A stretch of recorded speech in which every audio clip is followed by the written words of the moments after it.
about to cut out a couple pieces for a pattern. I thought I might give you guys a little how-to and little notes about pattern cutting, because a lot of my friends don't know how, because they've never had to do it or never got to do it. I've already made this shirt for Jerry, and I made a muslin, which normally a muslin is going to just be a pattern where you take the pattern pieces, you put them together to make sure for fit, and then that way you have them as a pattern. You mark all your dots and lines and make any adjustments there, and then those are the pieces you use so that when you make their finished project, it fits.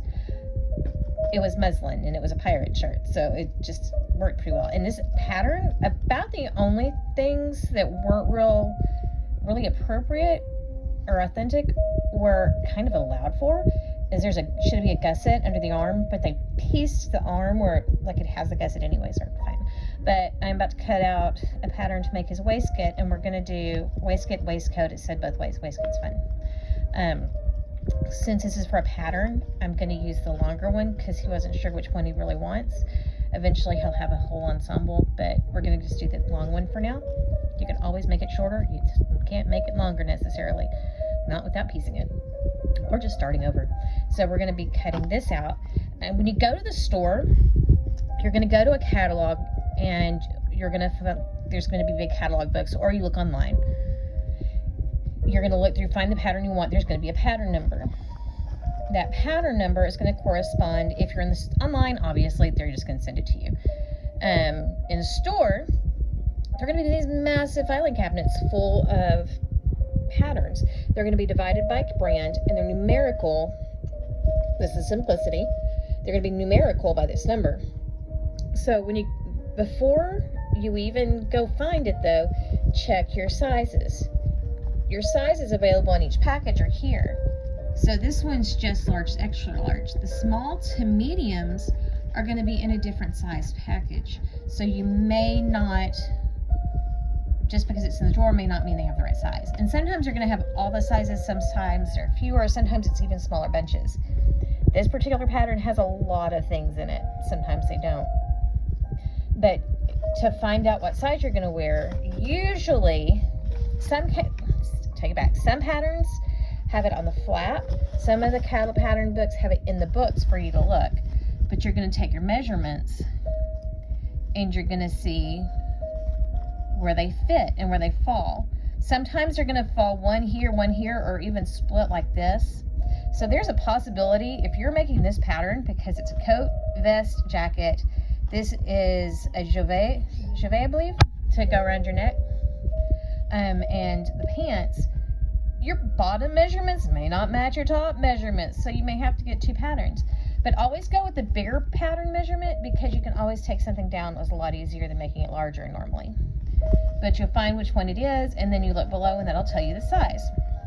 So if you do patterns, every once in a while, like Jerry and I, sadly to say, barely fall in the largest pattern sizes. I have to admit to a plus size probably to get patterns that fit me really well, and I don't think they make a plus for men's. Not that saying that doesn't mean that we're fat people. It just means the sizing with the fashion industry, both in pre-made and make it yourself, is screwed up. But even. So let's say I'm going to make C, which I am, the vest C. I'm at the store, or if I'm going to go buy the fabric, order the fabric, or see what I have at home. The vest, when it says vest, that's going to be just the front part of the vest. I'm going to need a yard and a quarter. This number is very tiny. Of fabric just for the front. The lining is 2.5. Mind you, that lining is going to be the front, the back, and then the front and back lining for both, because the lining normally for a piece like this has both front and back layer, and the inside of the front. And sometimes you have to go looking through and figure that out. It's going to take 2 3/8 yard of feasible interfacing or non-feasible, period appropriate. This is not a thing. There'd be other stuff. And I'm not a huge fan always of this kind of modern interfacing, so I might try something new with it. This is going to be the fusible or non-fusible kind, normally like you would buy in the store. It's a narrow width, so it's going to take a different allowance than the regular fabric. And notice too, there's 45-inch fabric. Some fabrics come in 60-inch fabrics. If it says 45 and then it says 60, sometimes a wider fabric you can get more pieces out of. For this pattern, it's not going to matter. Either way, it's going to be the same. But if it says 60 inches underneath it, that means that if you use a 60-inch fabric, you're going to need less fabric. Also, in adding your fabric together, allow, if you have fabrics that are a diagonal or a stripe or a pattern, or fabrics that are like a velvet, where the threads kind of have a texture to it, so they like all lay a certain direction. Satin's the same way. You have to allow extra when purchasing those too, because like your patterns need to match your designs. Like if you've got a side seam, you're really going to want those patterns to match up. In this case, for a vest, you want the front to match up across. And then the nap of a fabric, which is the satin or velvet, is a fabric that looks different one direction than it does lying the other. And if you accidentally cut, say, this vest pattern out, and you cut one where the nap's going this way and one where it's going this way, it's going to look really weird. It's not going to be pretty because the fabric's going to lay different and the colors and textures are going to look different. Anyway, you can get your fabric. You're going to look up here for any notions or anything. This top part's going to tell you what fabrics are appropriate. Sometimes you have a little wiggle room. A lot of times you don't. Sometimes the fabrics are intended for a very specific fabric or they're not going to work very well. Velveteens, you can look all of these up. Like I said, extra fabric needed to match plaid, stripes, or one-way direct design fabrics. That also includes a pattern that has a large, like if you've got a floral that has like very large flowers or something that's a very obvious pattern, you're going to want to match for that too, especially if it's something really important. So I'm making vest C, so I've got how much I need. Also notions, that's the other thing, is it's going to tell you A, it's going to need this, B, it's going to need this. All of these are going to need blah, blah, blah. If you ever get stuck, just ask somebody in the fabric store, or take a friend with you who knows what they're doing. Or take somebody anyway. It's fun, it's company, and if your friend doesn't sew, they will shortly thereafter try to learn because it's an addictive hobby. This up here is my note because we're about to get into the directions. When you open the pattern, obviously this doesn't have pattern pieces in it. Here's one before you. The patterns are printed out in these very large sheets of tissue paper. And if you'll notice, my paper's moving. It's summerish already. It's actually, today's really nice, but the fan's on in here because I'm a little warm because I'm on medication and I just don't feel so hot today. But obviously it's problematic. But you're gonna have all these massive pattern pieces of paper that you need to know what you're going to cut out. Personally, if it's me and it's something that I'm going to use all the pieces on at some point, probably I'm just going to separate all of them on the solid lines. So like this is the solid line, I'm just going to separate them all out. Now if I'm only going to use a couple of pieces, I might just cut those pieces, fold the rest neatly in the big sheets and put them away, because otherwise you're going to end up with a stack that you don't want put back in that envelope. I have another method I prefer, but it involves mailing envelopes, and I've got to look and see if I can find some more. I'll show you what I do on those later.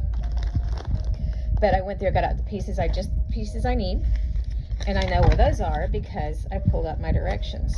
The directions can be very, very intimidating. Just like opening up this opening the instructions, apparently, because I have no experience. This one has another piece, I think, page somewhere. I don't believe I got to go find where it went because I don't remember. I'm going to go ahead and show you my sheet for cutting patterns when it's kind of windy. And if it's big pattern pieces that are very straight edged, you can actually just use. People now use pattern weights for things. Big old washers work really well for some stuff. In here, it's going to work for this, is perfect. But if you have intricate curves on your pattern pieces, you're going to need a little bit more help. First part, the first page, is the drawings that are the same ones that are on the back of your pattern envelope, but it's going to tell you each numbered piece Like the jacket's A, B, C. So we're going C. You also have this page, which is really helpful because it tells you what each piece is for. Like if it's a front, back, if it's a facing, if it's a cuff, it's a cravat, not a gilet. Sorry, it's considered, no, cravat, yeah, cravat. For the wraparound. There's all these different names for neckwear and they get really confusing because I'm not as well versed in menswear. These are general directions, which most of these I know because I was raised by a seamstress and sewer, quilter, sewist. She's primarily a quilter at this point, but sewist. The grain line, which sometime we'll go over, I'll make a video about all this, but always look over this because it's really good reminders and directions. Every once in a while somebody's experienced, you should probably look over them too. Now the bottom half is where we start to pay a lot of attention. Pay attention to this. When it says pattern printed side down or side up, there are words and directions printed on the pattern. If it's supposed to be down, your writing's going to be reversed. I just totally sideways. Sorry, guys.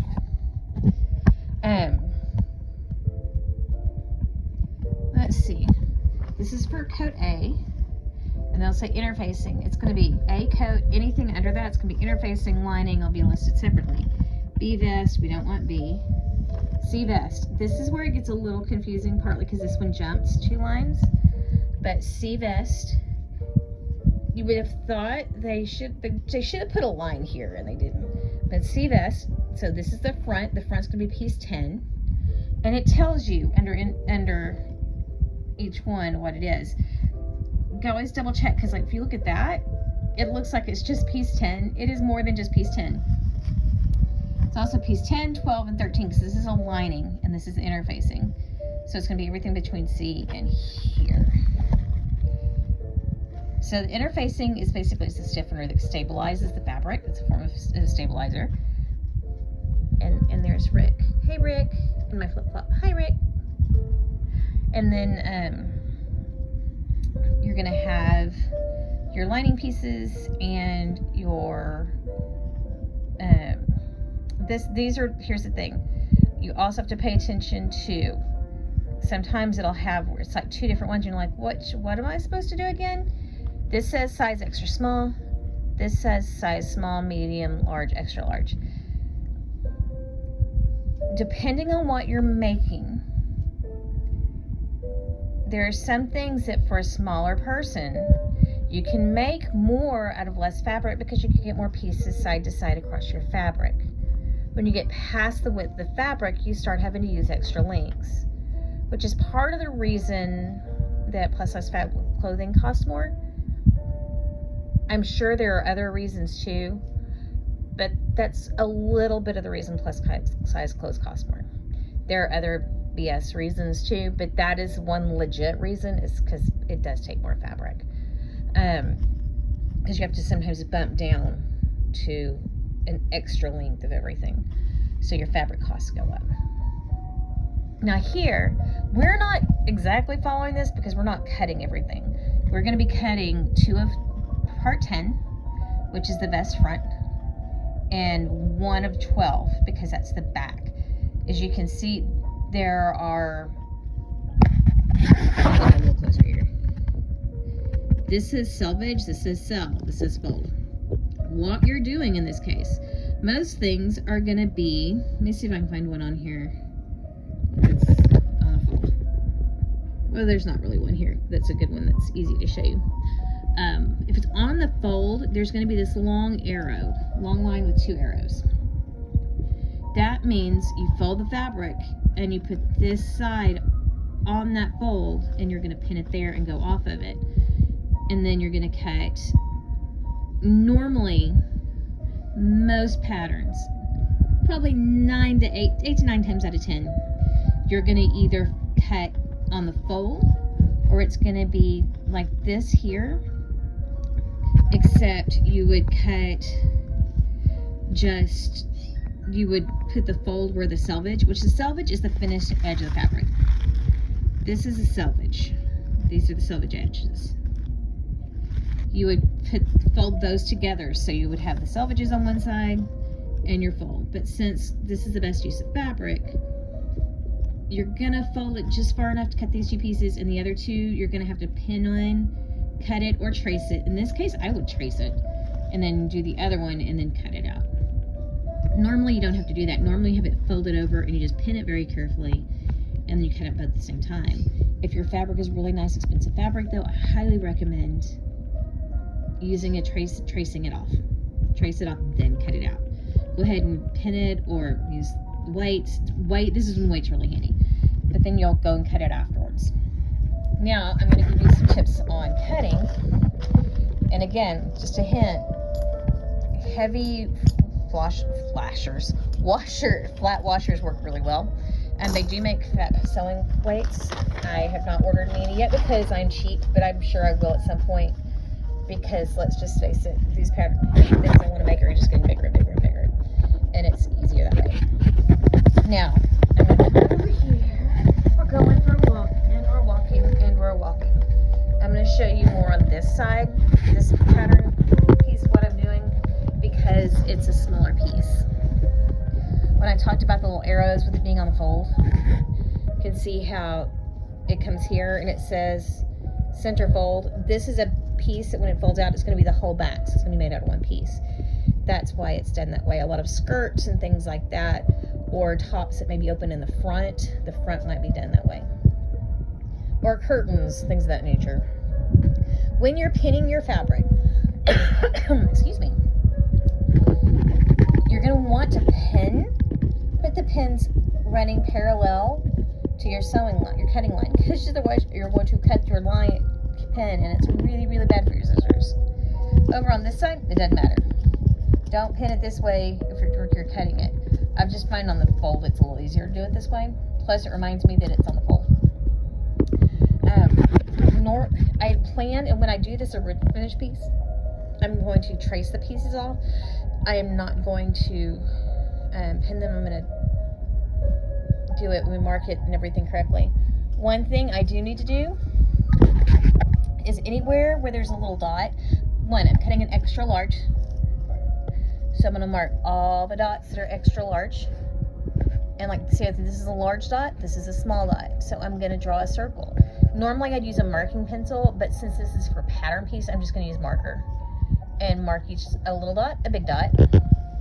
You can just draw on these markings, or you can snip in.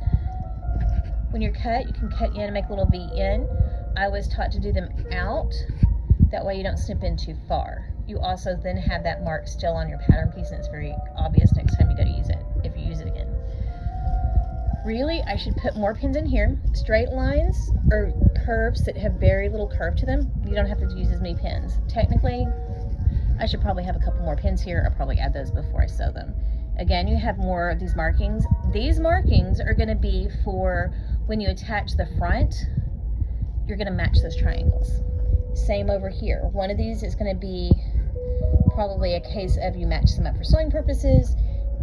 Another one may be for if you're going to have like a vent, like a jacket or coat or shirt that has a little side where it's open a little bit and V's at the bottom. That's usually you sew up to there and back, a situation like that. We come up here. Let's see if there's anything else.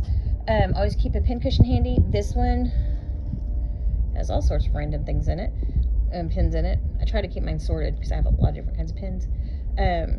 This one is one I made. It's filled with crushed walnut shell. Works great for pin cushions.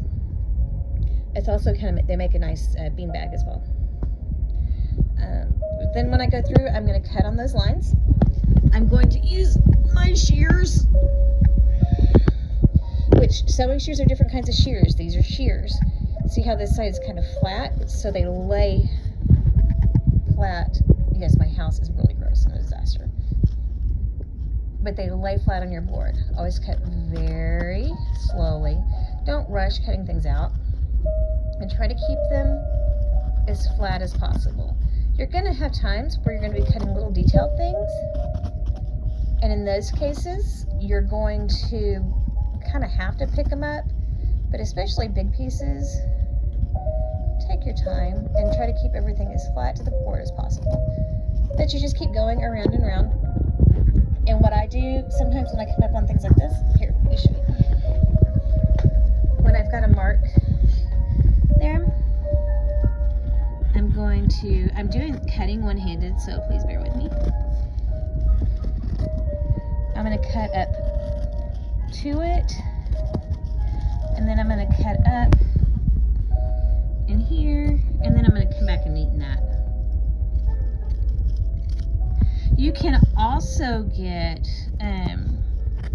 for making patterns, I don't think they work on the fabric, I think it's just for the patterns, pieces themselves. You can get little, kind of like scrapbook paper cutters that you punch to mark your pattern pieces. So that like the little notches match up. You have notches to match up. Be very careful that you don't cut your notches. And then I'm going to come around here. Maybe I need to cut one-handed more often. This seems to be going pretty well, actually.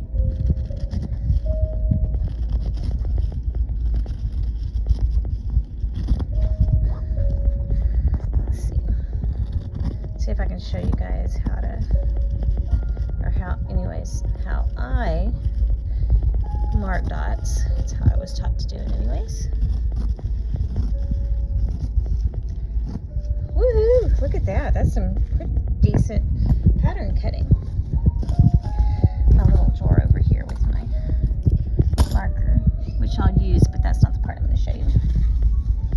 The last thing I'll show you, because I've already got 30 minutes on this, is so I've got this spot I need to mark here. Also, this is a cutting board. It's a cardboard cutting board.